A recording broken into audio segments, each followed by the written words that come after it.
ಅಂತೇಳಿ ಹಾಸನ ಡಿಸ್ಟಿಕ್ ಚನ್ನರಾಯಪಟ್ಟಣದಿಂದ ಬಂದಿದ್ದೀನಿ. ಏನಿವತ್ತ ಬಲಗಾಯಿ ಸಮುದಾಯಕ್ಕೆ ನಾಗಮೋಹದಾಸ್ ವರದಿ ಅನ್ಯಾಯ ಮಾಡಿದೆ, ಅದು ವಿರುದ್ಧ ಪ್ರತಿಭಟನೆ ಮಾಡೋಕ್ಕೆ ಅಂತೇಳಿ ಇಡೀ ರಾಜ್ಯದ ಮೂಲೆ ಮೂಲೆಯಿಂದ ಬಲಗಾಯಿ ಸಮುದಾಯ ಇವತ್ತು ಬೆಂಗಳೂರಿಗೆ ಬಂದು ನ್ಯಾಯ ಕೇಳೋಕ್ಕೋಸ್ಕರ ಬಂದಿದೆ. ನಾಗಮೋಹನ್ ದಾಸ್ ಅವರ ವರದಿ ಅವೈಜ್ಞಾನಿಕವಾಗಿದೆ. ಸರಿಯಾದ ವರದಿನ ತರಿಸ್ಕೊಂಡು ಅವರು ಈ ರೋಸ್ಟರ್ ಬಿಂದನ್ನು ಮೇಂಟೈನ್ ಮಾಡ್ದಲೆ ಅವರು RSS ಮೈಂಡನ್ನು ಇಟ್ಕೊಂಡು ಇವತ್ತು ಈ ವರದಿನ ಪಾಸ್ ಮಾಡಿದ್ದಾರೆ. ಇದರಿಂದ ಹಲವಾರು ಸಮಾಜಕ್ಕೆ ಅನ್ಯಾಯ ಆಗಿದೆ. ಅದರಲ್ಲೂ ಬಹುಪಾಲು ಬಲಗಾಯಿ ಸಮುದಾಯಕ್ಕೆ ಅನ್ಯಾಯ ಆಗಿದೆ. ಇವತ್ತು ನಾನು ಕೇಳಲಿಕ್ಕೆ ಬಯಸ್ತೀನಿ, ನೀವು ಅಂಕಿಅಂಶ ಕರೆಕ್ಟಾಗಿ ಮಾಡಿದ್ದೀರಾ? ಆ ವರದಿನ ತರಿಸ್ಕೊಂಡು ನೋಡಿದ್ದೀರಾ? ಎಡಗೈ ಸಮುದಾಯದವ್ರು ಮಾತ್ರ ಅಸ್ಪೃಶ್ಯರ ಅನ್ಟಚಬಲ್ಲ, ಯಾಕೆ ಬಲಗೈ ಸಮುದಾಯದವ್ರು ಅನ್ಟಚಬಲ್ ಅಲ್ವಾ? ಇವತ್ತು ಹಳ್ಳಿಗಾಡಲ್ಲಿ ಬಂದು ನೋಡಿ,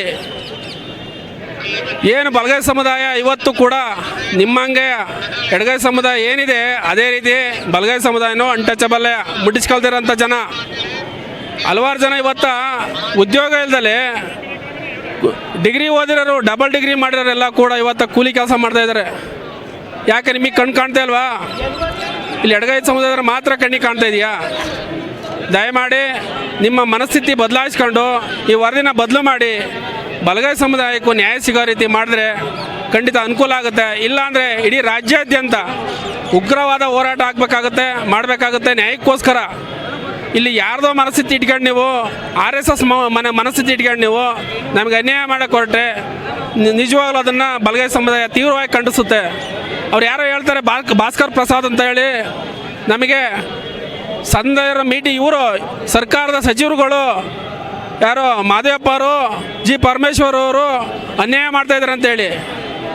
ಅವರು ನಿಮ್ಮಂಗೆ ಸ್ವಾಮಿ ಎಲ್ಲ ವರದಿನ ತರಿಸ್ಕೊಂಡು ನೋಡಿ ಸದನದಲ್ಲಿ ಚರ್ಚೆ ಮಾಡಿ ಇದು ತಪ್ಪಿದೆ ಅಂತ ಹೇಳಿ ಇವತ್ತು ನಾವು ಬಲಗೈ ಸಮುದಾಯದವ್ರು ಅವ್ರಿಗೂ ಕೂಡ ಚೀಮಾರಿ ಹಾಕಿದ್ದೀವಿ. ಮಿನಿಸ್ಟ್ರೂ ಕೂಡ ನಮ್ಮ ಸಮುದಾಯದವ್ರು ಆದರೂ ಕೂಡ ಅವ್ರಿಗೂ ಚೀಮಾರಿ ಹಾಕಿದ್ದು ನೀವೇನು ಮಾಡ್ತಾಯಿದ್ದೀರ ಅಂತ. ಹಾಗಾಗಿ ನಿಮಗೆ ನಾಗಮೋಹನ್ ದಾಸ್ ವರದಿ ಮತ್ತೆ ಅದನ್ನು ಮರುಪರಿಶೀಲನೆ ಮಾಡಿ ಬಲಗೈ ಸಮುದಾಯಕ್ಕೆ ನ್ಯಾಯ ಕೊಡಿಸ್ಬೇಕು ಅಂತೇಳಿ ಈ ಮುಖಾಂತರ ಕೇಳ್ತಾ ಇದ್ದೀನಿ.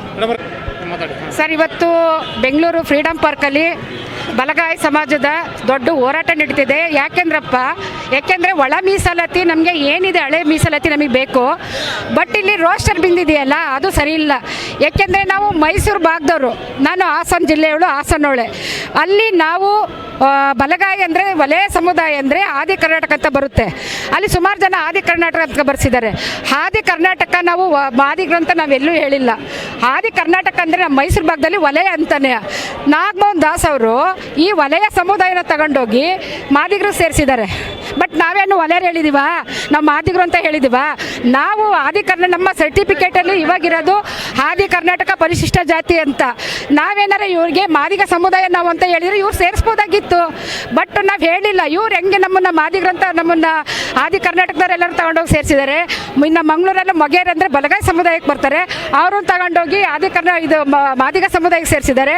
ಪರಾಯ ಮಾಲ ಇವೆಲ್ಲ ಬಲಗಾಯಿ ಸಮುದಾಯಕ್ಕೆ ಬರುತ್ತೆ. ಇವ್ರು ಯಾರು ಹೇಳಿದ್ರೆ ನಾವು ಮಾದಿಗರು ಅಂತ, ಇವ್ರು ಹೆಂಗೆ ಸೇರಿಸಿದ್ರು?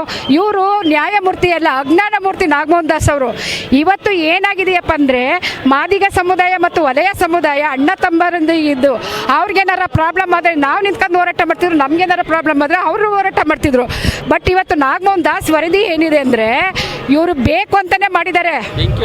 ಬೆಂಕಿ ಹಚ್ಚಂತ ಈ ಎರಡು ಸಮುದಾಯಗಳ ಮಧ್ಯೆ ಏನು RSS ಅಜೆಂಡಾ, BJP ಅಜೆಂಡಾ ಇಟ್ಕೊಂಡು ಆ ಮಧ್ಯದಲ್ಲಿ ವಾದಿರಾಜ್ ಎಂಬ ವ್ಯಕ್ತಿ ಎಂಟ್ರಿಯಾಗಿ ಈ ಕಡೆ ವಲಯ ಸಮುದಾಯ ಜೊತೆ ಮಾತಾಡ್ತಾರೆ, ಈ ಕಡೆ ಮಾದಿಗ ಸಮುದಾಯ ಜೊತೆ ಮಾತಾಡಿ ಆ ಎರಡು ಜಾತಿ ಮಧ್ಯೆ ಬೆಂಕಿ ಇಟ್ಟು ಇವತ್ತು ಅಣ್ಣ ತಮ್ಮದರಿದ್ದಂಗಿದ್ದ ಎರಡು ಸಮುದಾಯನ ಹೊಡೆದಾಕಿದ್ದಾರೆ.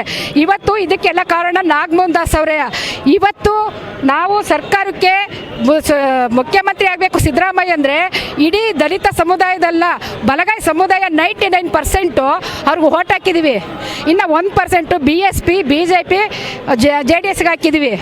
ಬಟ್ ಈ ವ್ಯಕ್ತಿ ಇವತ್ತು ಗೆಲ್ಲಿಸಿ ಕಾಂಗ್ರೆಸ್ ಸರ್ಕಾರದಿಂದ ಇವ್ರನ್ನ ಸಿದ್ದರಾಮಯ್ಯನ ಸಿ ಎಂ ಮಾಡಿದ್ರು ಇವತ್ತು ನಮ್ಮನ್ನು ಬೀದಿಗೆ ತಂದು ಹೋರಾಟ ಮಾಡಿಸ್ತಾ ಇದ್ದಾರೆ. ಇವ್ರಿಗೆ ಇದು ಬೇಕಾಗಿರಲಿಲ್ಲ.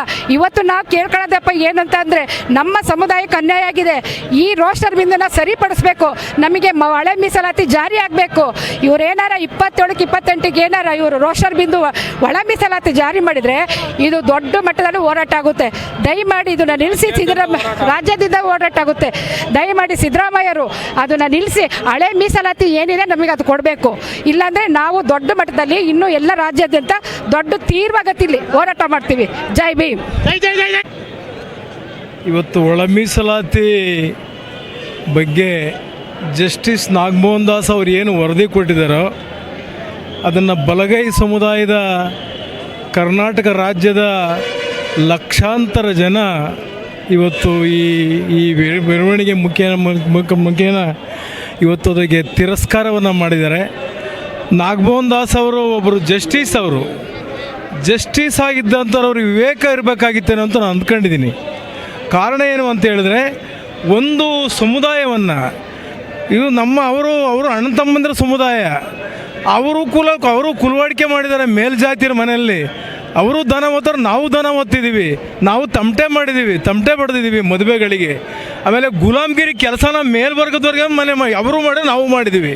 ಆದರೆ ನಾಗಮೋಹನ್ ದಾಸ್ ಅವರು ಇಡೀ ಕಾನ್ಸ್ಟಿಟ್ಯೂಷನ್ನ ವಿರುದ್ಧವಾಗಿ, ಕಾನ್ಸ್ಟಿಟ್ಯೂಷನ್ ಅಂದರೆ ಇನ್ಕ್ಲೂಸಿವ್ನೆಸ್ ಅಂತ, ಅಂದರೆ ಒಳಗೊಳ್ಳುವಿಕೆ ನೀತಿ ಅಂತ, ಸಂವಿಧಾನನ ಒಡೆದು ಛಿದ್ರ ಮಾಡೋ ಅಂಥ ಕೆಲಸನ ನಾಗಮೋಹನ್ ದಾಸ್ ಅವರು ಮತ್ತು ಸರ್ಕಾರದವರು ಇವರಿಬ್ಬರನ್ನು ಕೂಡ ಬೀದಿಗೆ ನಿಲ್ಲಿಸೋರು. ಇವತ್ತು ಬಹುಶಃ ಸಿದ್ದರಾಮಯ್ಯನ ರಾಜಕಾರಣದಲ್ಲಿ ರೈಟ್ ಸಮುದಾಯದ ಕರ್ನಾಟಕದಲ್ಲಿ ಅವ್ರನ್ನ ದೇವೇಗೌಡರು ಅವರು ವಜಾ ಮಾಡಿದ ಸಂದರ್ಭದಲ್ಲಿ ಇಡೀ ನಾಡಿನ ದಲಿತರು, ಆಮೇಲೆ ಹೋರಾಟಗಾರರು, ಸಾಹಿತಿಗಳು, ದೇವನೂರು ಮಾದೇವು, ಸಿದ್ಧಲಿಂಗಯ್ಯನವರು, ಅನೇಕ ದಲಿತ ಸಂಘರ್ಷ ಸಮಿತಿಯ ಹೋರಾಟಗಾರರು ಅವರ ರಾಜಕೀಯ ಜೀವನ ಪುನರ್ಜನ್ಮ ನೀಡಿದ್ದೀವಿ. ಅದು ಅತ್ಯಂತ ಪ್ರೌಢ ಬಿಟ್ಟುಸೆ, ಇದು ಸುಮ್ಮನೆ ತಮಾಷೆ ಹೇಳ್ತಾ ಇಲ್ಲ. ಹಂಗಾಗಿ ನಾಗಮೋಹನ್ ದಾಸ್ ಅವರ ಬ್ಯಾಕ್ಗ್ರೌಂಡನ್ನು ತಿಳ್ಕೊಂಡು ಇವರು ಮೀಸಲಾತಿಗೆ ಚೇರ್ಮನ್ ಮಾಡಬೇಕಾಗಿತ್ತು. ಇವರು ಇಡೀ ಸಮೀಕ್ಷೆನಲ್ಲಿ ರೈಟ್ ಸಮುದಾಯದವರು ಅವರಿಗೆ ನೌಕರಿ ಹಿಡ್ಕೊಂಡವ್ರೆ, ಭೂಮಿ ಹಿಡ್ಕೊಂಡವ್ರೆ, ನೀರಾವರಿ ಜಮೀನಿದೆ, ಅವ್ರು ಗಾಡಿ ತಗೊಂಡವ್ರೆ, ವಿಧಾನಸೌಧ ಕಟ್ಕೊಂಡವ್ರೆ, ಮಾಲ್ ಕಟ್ಕೊಂಡವ್ರೆ ಅನ್ನೋ ಕಾನ್ಸೆಪ್ಟ್ನಲ್ಲೇ ಇಡೀ ನಾಗಮೋಹನ್ ದಾಸ್ ಅವರು ಇಡೀ ಸಮೀಕ್ಷೆಯ ಅದರಲ್ಲಿ ದಾರಿಯಲ್ಲಿ ತಿರುಗಾಡಿದ ಅವರು ಲೇಖನ ಬರೆದ್ರು. ಅವರು ಕೊನೆಗೊಂದು ಮಾತನ್ನು ಹೇಳಿದರು ವರದಿನಲ್ಲಿ, ಏನು 75 ವರ್ಷಗಳಿಂದ ಏನು ರೈಟ್ ಲೆಫ್ಟ್ ಸಮಾಜ ಏನು ನಮ್ಮ ಮೇಲೆ ಆರೋಪ ಮಾಡ್ತಾರೆ, ಏನಪ್ಪ ಆರೋಪ ಮಾಡ್ತಾರೆ ಅಂದರೆ, ಅವರು ಇಡೀ ಒಕ್ಕಲಿಗರು, ಲಿಂಗಾಯತರು, ಬ್ರಾಹ್ಮಣರು, ಕುರುಬರು ಯಾರೂ ಮೋಸ ಮಾಡಿಲ್ಲ, ರೈಟ್ನವ್ರು ಮಾತ್ರ ನಮಗೆ ಬಲಗೈ ಸಮುದಾಯದವರು ಮೋಸ ಮಾಡಿದ್ದಾರೆ ಅಂತೇಳಿ ನಮಗೆ ದೊಡ್ಡ ಆರೋಪವನ್ನು ಮಾಡಿದ್ದಾರೆ. ನಾನು ಕಳಕಳಿ ಮನವಿಯನ್ನು ಮಾಡ್ತೇನೆ, ನಾವೆಲ್ಲರೂ ಕೂಡ ಹಾಸ್ಟೆಲಲ್ಲಿ ಓದುವಾಗ ಒಂದು ತಣಿಗೆ, ಒಂದು ಬೆಡ್ಶೀಟ್, ಒಂದು ಕಂಬಳಿ ಹೊತ್ಕೊಂಡು ನಾವೆಲ್ಲ ಓದ್ಕೊಂಡು ಬಂದಿರೋ ಸಂಘಟನೆ ಮಾಡುವಾಗ ಹಾಸ್ಟೆಲಲ್ಲಿ ಕೂಡ ಹಂಗೆ ನಡ್ಕೊಂಡಿದ್ದೀವಿ. ಆದರೆ ಇವತ್ತು ಅವ್ರು ನಡ್ಕೊಳ್ಳೋ ರೀತಿ ನಮಗೆ ಅವರು ನಾವು ಅಣ್ತಂಬಂದರು, ನನಗೆ ವಿವೇಕ ಇದೆ, ನಾನು ದೂರಕ್ಕೆ ಅಂತ ಇರಲ್ಲ, ಏನು ಪರ್ಸೆಂಟೇಜ್ ಕೊಡ್ತದೆ ತಗೊಳ್ಳಿ, ಆದರೆ ಮೂಲಭೂತವಾಗಿ ಇದು ಸಂವಿಧಾನ ಒಡೆಯೋಂಥ ಕೆಲಸನ ನಾಗಮೋಹನ್ ದಾಸ್ ಮಾಡಿದ್ದಾರೆ. ಈ ಕೆಲಸನ ಮಾನ್ಯ ಸಿದ್ದರಾಮಯ್ಯನವರು ಮತ್ತು ಅವರ ಲೆಫ್ಟು ರೈಟು ಸಮಾಜದ ಎಲ್ಲ ಕ್ಯಾಬಿನೆಟ್ ಸಚಿವರು ಕೂತ್ಕೊಂಡು ಒಳಪೂರ್ಣವನ್ನು ಚರ್ಚೆ ಮಾಡಿ ಇದಕ್ಕೆ ಒಂದು ಪರಿಹಾರವನ್ನು, ಇವರು 63 ಜಾತಿ 101 ಕಮ್ಯುನಿಟಿ ಏನು ಬರುತ್ತೆ ಅವ್ರಿಗೆಲ್ಲರೂ ಕೂಡ ಸಾಮಾಜಿಕ ನ್ಯಾಯ ಸಿಗ. ನಾವೆಲ್ಲ ದಲಿತ ಸಂಘರ್ಷ ಸಮಿತಿಯಲ್ಲಿ ಬಹುದೊಡ್ಡ ಆಂದೋಲನ ಮಾಡ್ಕೊಂಡು ಬಂದಿರೋರು, ನಾವು ಯಾರಿಗೂ ಅನ್ಯಾಯ ಮಾಡಿ ಗೊತ್ತಿಲ್ಲ ಸ್ವಾಮಿ ತಮಗೆ. ಹಂಗಾಗಿ ಏನು 101 ಜಾತಿಗಳಿದೆ ಅವರೆಲ್ಲರಿಗೂ ಕೂಡ ಸಾಮಾಜಿಕ ನ್ಯಾಯವನ್ನು ಸಮನಾಗಿ ಹಂಚಿ, ಸಿದ್ದರಾಮಯ್ಯನವರೇ ನೀವು ಶೋಷಿತರ ಬರೋ ಭಾಳ ಭಾಷಣ ಮಾಡ್ತೀರಿ, ಬರೀ ಭಾಷಣ ಇಲ್ಲಿ ನೋಡ್ತಾ ಇದ್ದೀವಿ, ಈಗ ಭಾಷಣ ತಕ್ಕಂಗೆ ನೀವು ನಡ್ಕೋಬೇಕು ಅಂತೇಳಿ ನಿಮಗೆ ಮತ್ತು ವಿಶೇಷವಾಗಿ ಲೆಫ್ಟ್ ಟು ರೈಟ್ ಮಂತ್ರಿಗಳಿಗೆ ನಾನು ಅತ್ಯಂತ ಕಳಕಳಿಯನ್ನು ಮಾಡ್ತೇನೆ. ನಮಸ್ಕಾರ. ನನ್ನ HK ಸಂದೇಶ ಅಂತ ಫ್ರಮ್ ಹಾಸನ್.